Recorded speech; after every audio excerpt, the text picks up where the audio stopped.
Hello, good evening, my dear JO aspirants and the candidates who are interested to practice something, to prepare something before the notification released by the governments. ఎందుకంటే 2018-19లో కూడా దాదాపు almost all the departments published notifications and so many candidates, thousands of people appeared and some candidates were selected and were posted also. దాని మీద బాగా craze పెరిగింది. అయితే ఏమవుతుందంటే because of this 2020, because of this covid, the government may not give notifications as you expected. మీరు అంతమంది ఏమంటున్నారంటే there are so many vacancies, they may be notified in the in the month of January or in the month of February or March because of this COVID. You cannot expect the probable date, ఎందుకంటే because వాళ్ళకున్న ఆర్థిక సంబంధమైన పరిస్థితికి అనుకూలంగా ఇవాళ లేదు కాబట్టి. So what ever it maybe, అంటే చాలామంది ఎలా ఉన్నారంటే మేము ప్రిపేర్ అయి ఉంటే అయిపోతుంది కదా, మాకు ఎప్పటి నుంచో ఇది చిరకాల వాంఛ కదా, మేము ఎదురు చూస్తూనే ఉన్నాము, తర్వాత అటెంప్ట్ చేశాము, మేము సక్సెస్ కాలేకపోయాము కొంతమంది, ఇదేదో చూద్దామన్నాడు కొంతమంది, రకరకాలుగా ఉన్నారు. కాబట్టి అందుకని ఏంటంటే నేను రెగ్యులర్గా వీళ్ళ కోసం క్లాసెస్ మెయింటైన్ చేద్దామని ఆలోచనతోటి నేను స్టార్ట్ చేయడం జరిగింది. అసలు accountancy is a vast subject and an important subject. It is not a new subject to us. It is for everybody. It is being utilized, the subject is being utilized by every human being in the world. ఎందుకు అంటున్నానంటే money plays an important role in our life. So without money, we cannot perform so many important things in our life. So, then how to earn money? So, there are so many ways. There are so many ways were discussed in the subject, how to earn money. What are the ways? According to me, it was categorized into three. That is, one is unemployment, other one is starting a profession, third one is business. An employment, if you are eligible, your qualification is eligible for the post, you may be offered a place in the organization. For the services rendered by you, you will be given something in the form of salary. So with that salary, you can meet all the needy things for the family, and you can save something for the future benefits, future needs. So in this, and second one is profession like me. A professional is a doctor, a actor, auditor, lawyer, consultant, so many professions. For this also, if he got a skill to convince and to solve a problem by his client, he can start his own profession and can survive. By rendering the services, the people who approached him for solution will give some the amount in the form of fees.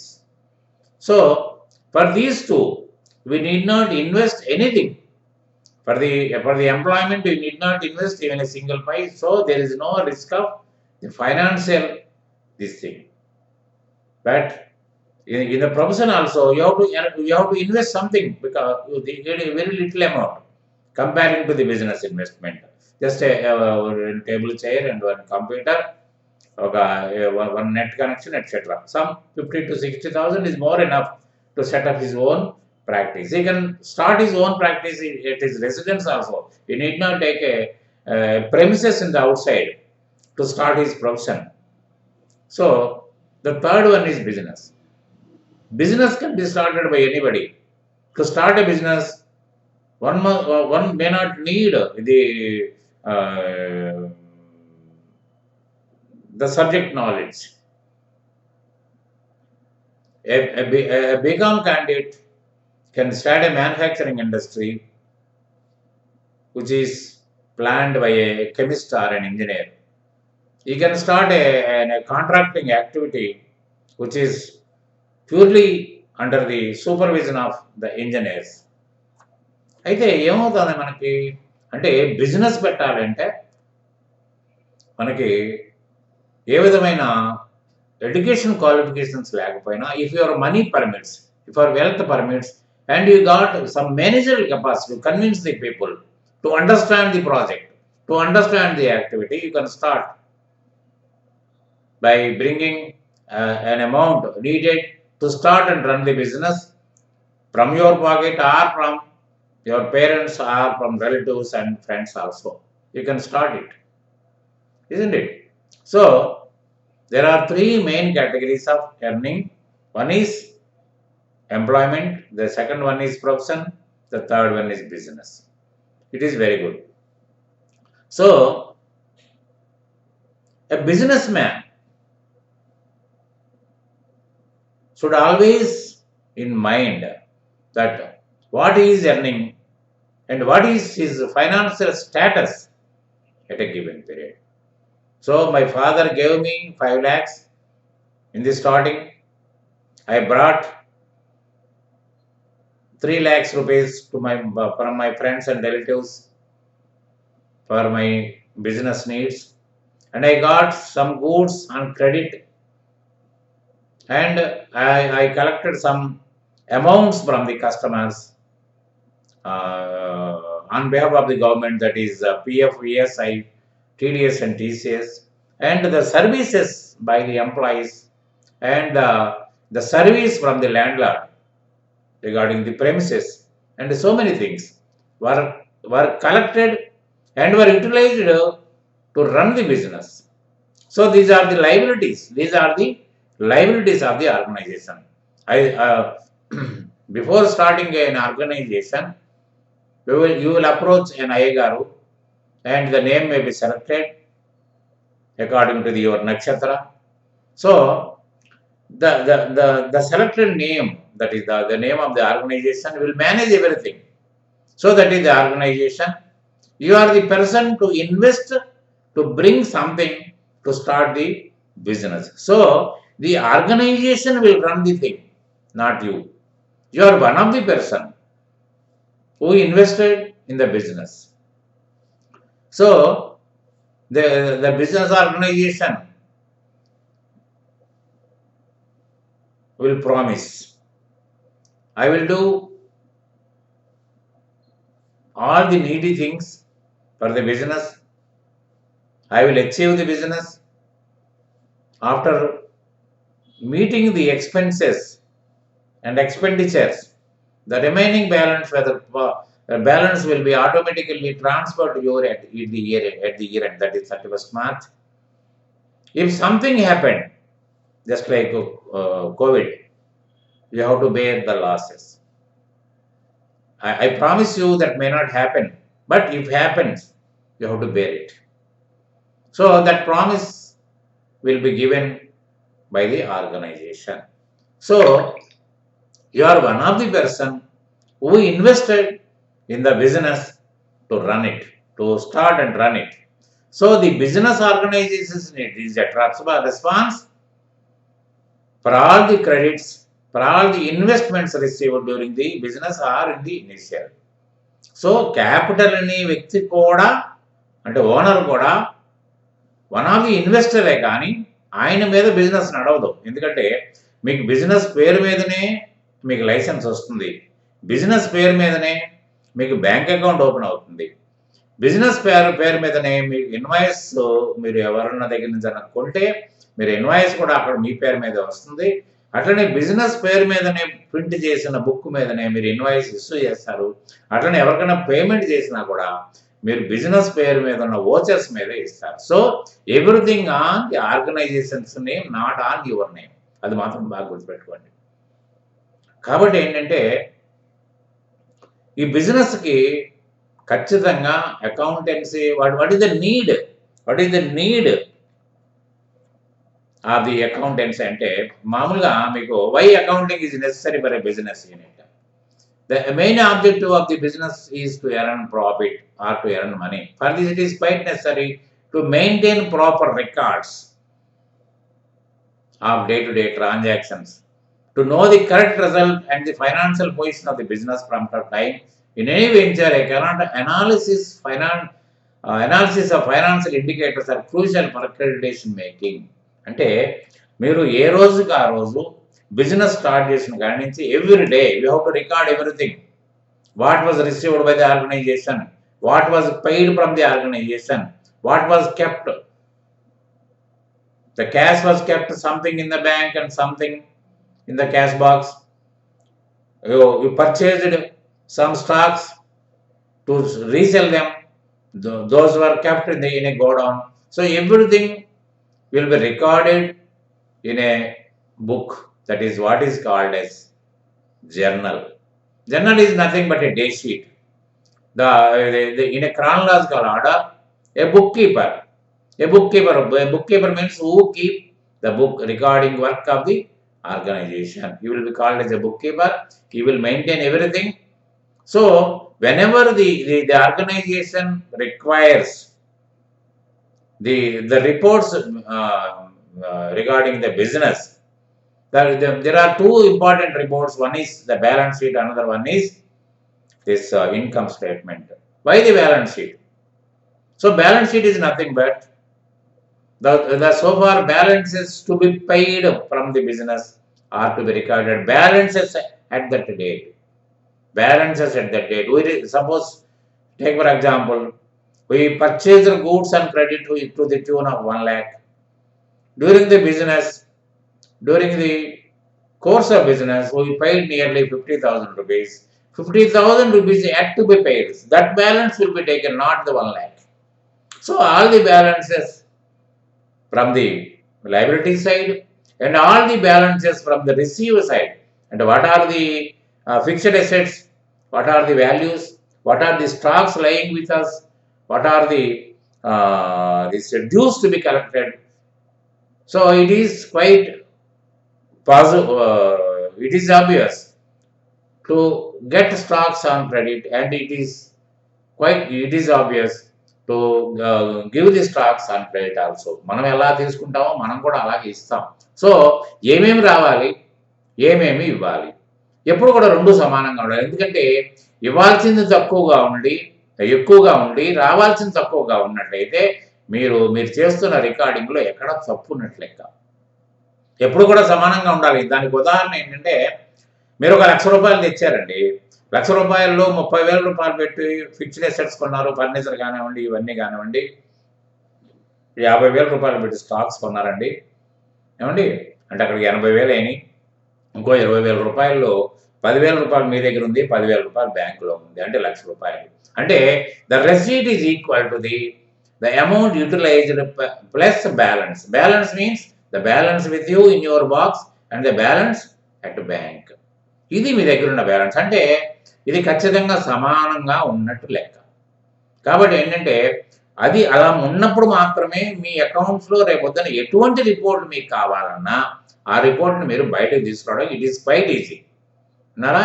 కాబట్టి ఏంటంటే మీకు ఇటువంటి recording చేయటానికి అసలు what is the needy things for the records, what are the categories of accounts అనేది 1494లో Luca Pacioli అనే మహానుభావుడు, 1409 Italian mathematician, invented the double entry system of accounting. Double entry system of means every aspect is equal to the other aspect. That is every receipt must be equal to the utilization plus balance. అంటే రెండు ఎప్పుడూ సమానంగా ఉంటాయి. దీన్ని మనం తెలుగులో ఆస్తులు అప్పులు అంటాం. అప్పు అంటే తిరిగి ఇవ్వాల్సిన దాన్ని అప్పు అంటాం, అంతే కదా. ఇప్పుడు మనం ఎక్కడన్నా అప్పు తీసుకున్నాం అనుకోండి, దాన్ని ఏమంటాం అంటే మనకు ఆస్తి రూపంలో కనిపిస్తుంది, కానీ ఈ ఆస్తి రూపంలో ఇంకో రకంగా దాన్ని ఇన్వెస్ట్మెంట్ చేసాం. డబ్బులు అప్పు తెచ్చుకుని ఏం చేసాము, కొంత ఫర్నిచర్ కొన్నాం, కొంత స్టాక్స్ కొన్నాం, కానీ ఈ అప్పు అయితే అలాగే ఉండిపోయింది కదా. ఆ అప్పు తీర్చాలి మనం. అంటే ఏదైతే అప్పు దేని అంటే ఏదైతే మనం అవసరాల కోసం తీసుకుని ఏదైతే తీర్చాలనుకుంటామో దాన్ని అప్పు అంటాం. దాన్ని ఇంగ్లీష్లో లయబిలిటీ అంటాం. అదే ఆబ్లిగేషన్ అంటాం, బాధ్యత అంటాం. అన్నారా? ఈ బాధ్యత ఎవరిదండి? మీది కాదు, ఆర్గనైజేషన్‌ది.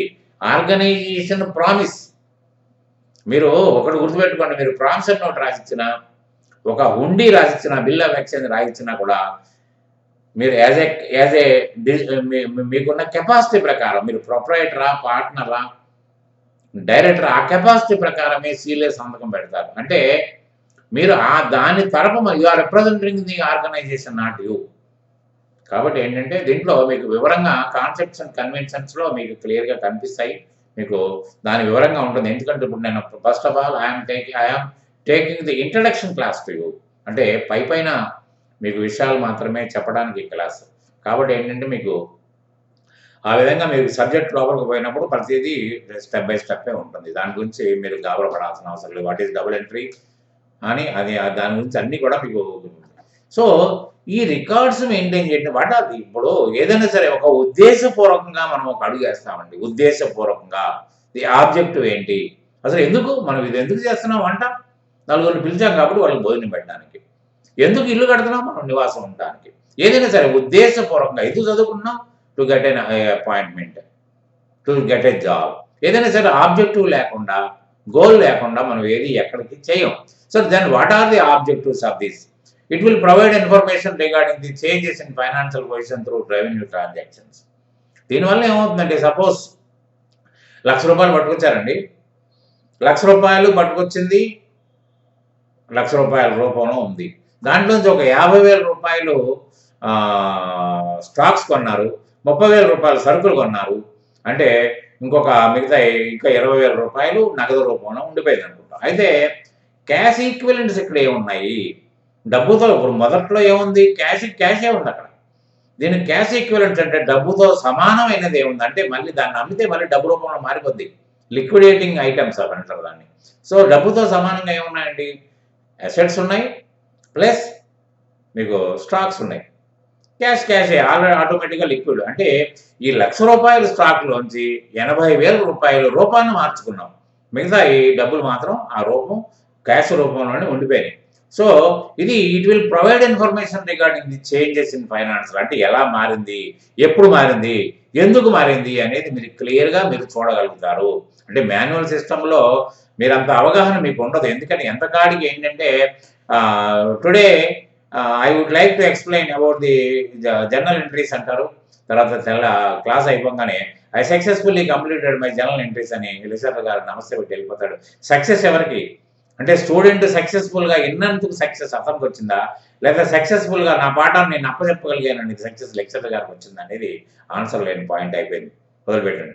So it will provide information regarding the changes in financial position through revenue transaction. It will provide the trends in earnings. ఇప్పుడు సీజన్ అన్ సీజన్ అంటే ఇప్పుడు సపోజు ఏసీలు ఉన్నాయనుకోండి, సమ్మర్‌లో సేల్స్ ఎక్కువ ఉంటుంది. మిగతా కాలాల్లో సేల్స్ తక్కువ ఉంటుంది. రగ్గులు ఉన్నాయనుకోండి, వింటర్ సీజన్‌లో ఎక్కువ ఉంటుంది. అదర్ సీజన్‌లో తక్కువ ఉంటుంది. గొడుగులు ఉన్నాయనుకోండి, గొడుగులు ఉంటాయి. వర్షాకాలంలో ఎక్కువ ఉంటాయి. ఎండాకాలంలో కూడా దాన్ని వాడతారు. కానీ వర్షాకాలంలో దాని ప్రాముఖ్యత ఎక్కువ. ఖచ్చితంగా గొడుగు లేకుండా బయటికి పోడు. ఎండాకాలంలో అయినా బయటికి పోతాడేమో కానీ దస్తీ కట్టుకుని దీనికి పోడు.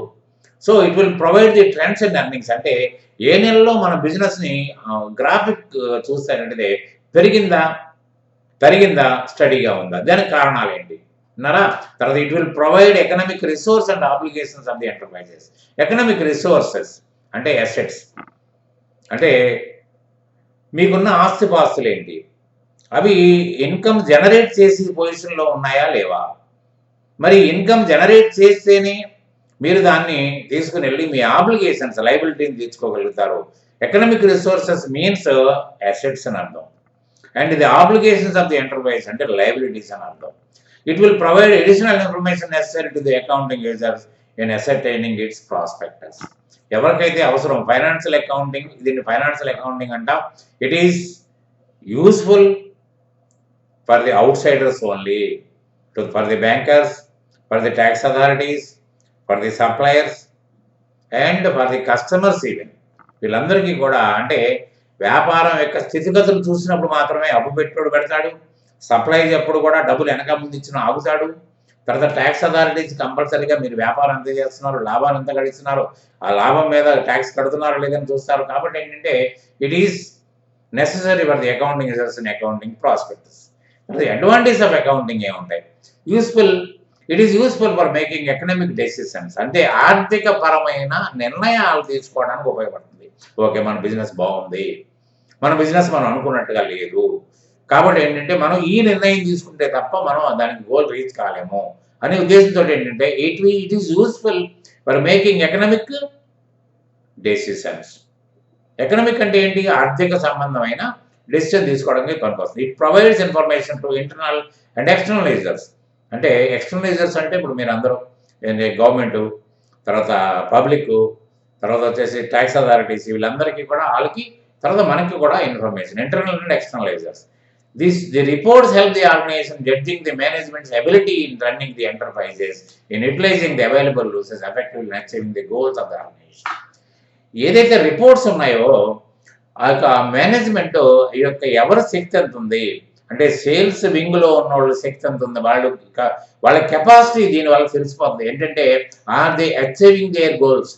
మీ గోల్ వేరు, వాళ్ళ గోల్ వేరు. వాళ్ళకి తగిన ఇన్సెంటివ్లు అవి ఇచ్చేసేసి ఈ నెలలో నాకు ఇంత సేల్ కావాలి, మీరు ఏం చేసుకుంటారో నాకు తెలియదు.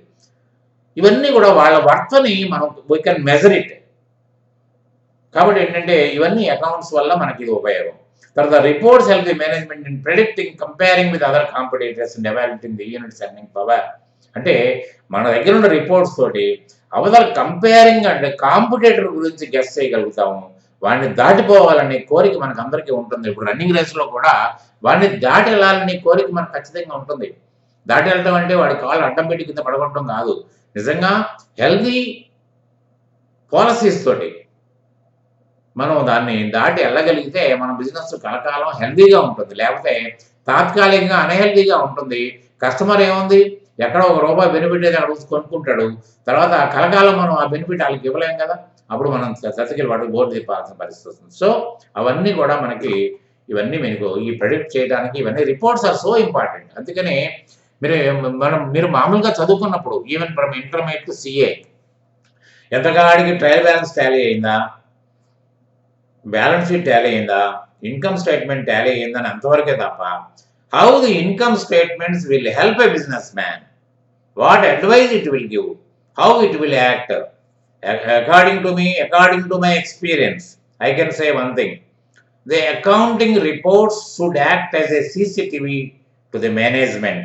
ఇప్పుడు మనం CCTV పెట్టుకున్నామండి, ఆ వాకిట్లో ఎవరు తిరుగుతున్నారో తెలుస్తుంది, రోడ్డు మీద ఎవరు పోతున్నారో తెలుస్తుంది. We can watch it through simply by sitting in your chamber.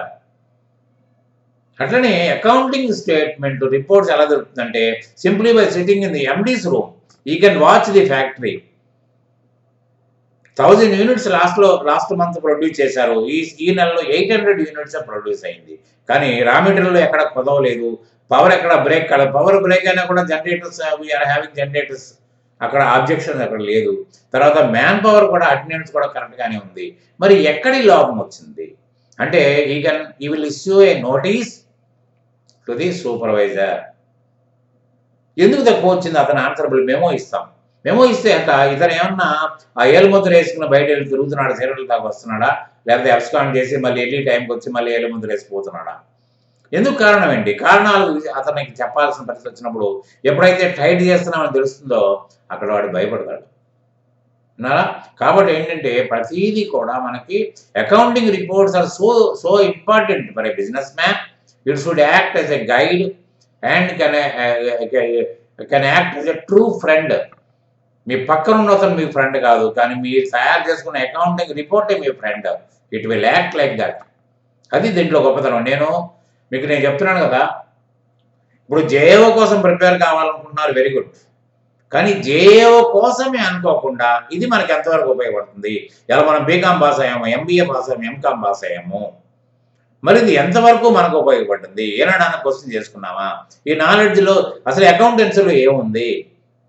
మరి మన విలువను మనం పెంచుకోవడానికి ఈ సబ్జెక్ట్ మనకు ఉపయోగపడుతుందా అని క్వశ్చన్లు వేసుకుంటే ఆన్సర్ టపటప మీ పక్కనే ఉంటాయి.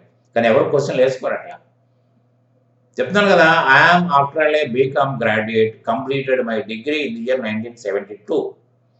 ఆ రోజు నుంచి ఈ రోజు వరకు ఒక చిన్నపాటి రీసెర్చ్ వర్క్ని కంటిన్యూ చేసుకుంటూ పోతున్నాను.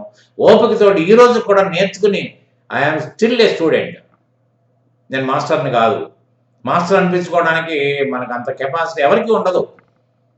మాస్టర్ అంటే ఏంటి, ఇంకా అక్కడ ఫుల్ స్టాప్ పడిపోయినట్టే. కాబట్టి ఏంటంటే, కానీ దీంట్లో ఇంట్రెస్ట్ అండ్ కమిట్మెంట్ రెండూ ఉండాలి.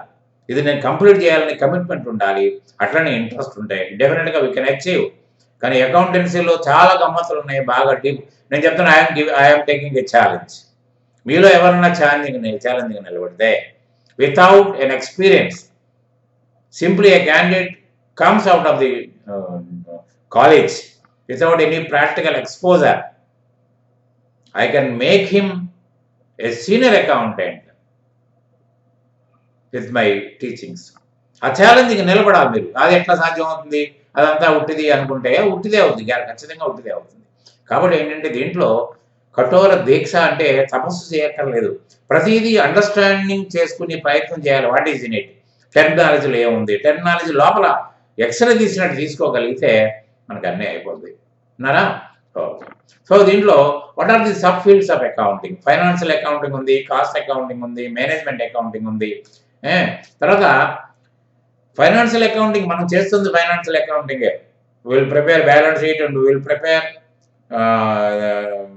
The income statement and cash flow statement. Cost accounting వచ్చినప్పటికీ మీకు మీ సర్వీసెస్ కానీ, మీ మ్యానుఫ్యాక్చరింగ్లో కానీ, తర్వాత cost of the unit or the cost of the service will be calculated by the cost accountants, not you. వాళ్ళే స్టాక్ వాల్యూని వాళ్ళే కడతారు, వాళ్ళకున్న ఫార్ములా ప్రకారం కడతారు, సర్వీస్ని వాళ్ళే కడతారు అన్నారా. So the data will be given to you, the financial అకౌంటెంట్కి ఇస్తారు, that will be taken as a closing stock or anything. తర్వాత management accounting is different from financial accounting. అంటే దీనికోసం సెపరేట్గా తయారు చేయరు, ఆయన ట్రెండ్స్ కోసం చూస్తాడు. అంటే నా గ్రాఫ్ ఎట్లా ఉంది సిన్స్ ద బిగినింగ్, అంటే ఏప్రిల్ నుంచి మార్చ్ వరకు ఎక్కడెక్కడ అప్ అండ్ డౌన్స్ వచ్చినాయా, స్టడీగా ఉన్నాయా, డౌన్ఫాల్ అయిందా, what are the reasons behind it, ఇవన్నీ కూడా ఆయన రకరకాల రిపోర్ట్స్ అడుగుతాడు. ఆ రిపోర్ట్స్ అన్నీ మనం మన దగ్గర తయారు చేసిన, మనకి సొంతంగా మళ్ళీ వేరే సెటప్ చేసి పెట్టక్కర్లేదు, దానికి అనుగుణంగా మన రిపోర్ట్ తయారు చేసి ఇవ్వగలిగితే సరిపోతుంది. సో దీనివల్ల ఈ details to planning, control and decision making which is useful to the management discharging their duties. మేనేజ్మెంట్కి అవసరం, ఎక్కడెక్కడ వీక్ పాయింట్స్ ఉన్నాయో దాన్ని తెగ్గొట్టగలిగితేనే వాడు ముందుకు వెళ్ళగలుగుతాడు, లేకపోతే వెళ్ళలేడు. కాబట్టి it is most needy tool to the management to discharge their duties efficiently. తర్వాత ఎవరెవరు దీన్ని యూజ్ చేస్తారు, యూజర్స్ ఆఫ్ అకౌంటింగ్ ఎవరు? Internal users are there, external users are there. What are the internal users? Owner of the business unit in case of proprietary concern, owners of the business in case of partnership, directors of the business in case of companies, partners in case of partnership, board of directors in case of companies, managers of the organization, department wise officers. For the external users evaru? Financing group, bankers, financial organizations, lenders, suppliers of raw material and tradable goods. Public group evaru? Government side, licensing authorities, income tax department, employees, customers and GST authorities also. నరా వీళ్ళందరూ. కాబట్టి ఏంటంటే ఈ విధంగా మీకు దీంట్లో 2 divisions ఉన్నాయి. ఒకటి one is book keeping, other one is accounting. Book keeping అంటే simply saying it is a data operator. You will simply recognise, identify the item, taking the help of the source document. Source document అంటే invoice కానీ, bank withdrawal forms కానీ, లేకపోతే bank paid slips కానీ, vouchers కానీ, ఇవన్నీ తీసుకుని you will pass the recording work. Nara, after completing the record work, you will transfer the same data to a classified book, that is what is called as a ledger. Ledger will be balanced, and the balances, all the balances will be taken in a statement, that is what is called as trial balance. After getting agreed with the balances taken in the statement, that is trial balance, he will hand over the agreed trial balance to the accountant, who is a skilled person and a responsible person for preparing the financial reports. So ఈ విధంగా 2 divisions ఉన్నాయి. ఆ 2 డివిజన్స్లో మీరు ఎట్లా transactions recognise చేస్తారు, what are the classification of accounts, what are the rules of accounts అనేది మనం రేపటి పాఠంలో మనం చెప్పుకుందాం. So thank you very much. Please make a comment. ఇప్పుడు నా నా టీచింగ్ ఇప్పుడు ఎలా ఉంటుందంటే, నేను చాలా గొప్ప అనుకుంటా. నా తప్పుని ఒప్పుల్ని మీరు కనుక పాయింట్అవుట్ చేయగలిగితేనే నాలో మార్పు వస్తుంది. చెడు ఉంటేనేమో తగ్గించుకుంటాను, మంచి ఉంటేనేమో దాన్ని ఇంకా పెంచుకోవడానికో లేకపోతే నిలకడగా ఉంచుకోవడానికో ప్రయత్నం చేస్తాను. ఎప్పుడు కూడా మీ తప్పు మీకు తెలియదు, మీ గొప్పతనం కూడా మీకు మీరే గొప్ప అనుకుంటారు, కానీ మీ గొప్పతనం ఎదుటివాడు చెప్పాలి. కాబట్టి ఏంటంటే please try to make the comments good అని, వెరీ గుడ్ అని మాత్రం కాదు. How the speech is continued in the chapter అనేది ఈ విధంగా రాస్తే దాంతో నాకేంటంటే నాలో ఉన్న డిఫెక్ట్స్, వీక్ పాయింట్స్ తీసేసుకోవడానికి ఛాన్స్ ఉంటుంది. కాబట్టి I can continue and I can expose you a real thing and a practical thing to you to become a perfect candidate to act as an accountant. If God blessed you, you may be appointed as a JO. Otherwise, you may become a perfect accountant in any bigger organization. That is my promise. You please follow regularly. Please subscribe my channel. If you like this, if you are satisfied with my teachings, please try to recommend your friends to subscribe my channel. Thank you very much. Good day.